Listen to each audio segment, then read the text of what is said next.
ధాత్రి, కేదార్, భరద్వాజ అందరూ కూడా అనాథ శరణాలయం ఓపెనింగ్‌కి వస్తారు. అక్కడ కావ్య అనాథ శరణాలయం అన్న పేరు చూసి ధాత్రి ఒకవైపు సంతోషం, మరొక వైపు బాధపడుతూ ఉంటుంది. వాళ్ళ అమ్మ ఫోటో అక్కడ పెట్టి పూలు సమర్పిస్తూ ఉంటుంది. అయితే కావ్యని తలుచుకుంటూ ధాత్రి చాలా బాధపడుతూ ఉంటుంది. కౌశికి, నిషి, యువరాజ్ అందరూ కూడా అక్కడే నిలబడి ఈ కార్యక్రమాన్ని చూస్తూ ఉంటారు.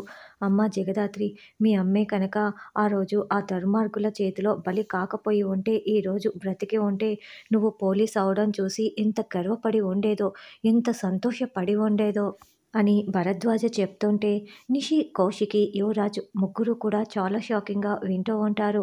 ధాత్రి, కేదార్ అయితే, అయ్యో నాన్న ఇలా నోరు జారుతున్నారేంటి? ఇప్పుడు నిజం అందరి ముందు మీరు బయట పెట్టేస్తున్నారు అని ధాత్రి చాలా కంగారు పడుతూ ఉంటుంది. రేఖ అయితే, ఏంటి జగదాత్రి పోలీసా అని చాలా షాకింగ్‌గా వింటూ ఉంటుంది.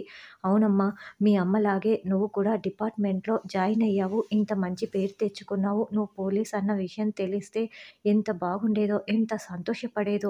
కానీ మీ అమ్మ ప్రాణాలతో లేదు. అదే డిపార్ట్మెంట్‌లో నువ్వు పోలీస్‌గా ఉన్నావు. నాకైతే చాలా సంతోషంగా ఉంది అని భరద్వాజ అలా మాట్లాడుతూనే ఉంటాడు.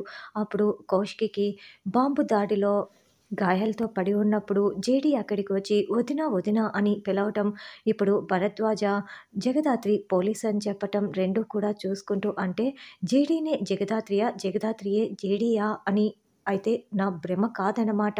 అప్పుడు జేడీ నన్ను వదిన అని పిలిచింది కరెక్టే అనమాట. ఇప్పుడు భరద్వాజ గారు జగదాత్రి పోలీస్ అని చెప్తున్నాడు కదా అని కౌశికి ఆలోచిస్తూ షాకింగ్‌గా చూస్తూ ఉంటే, ఏకంగా యువరాజ్, ఏంటి ఈ జగదాత్రి పోలీసా అని గట్టిగా ప్రశ్నిస్తూ నిలదీస్తూ ఉంటాడు.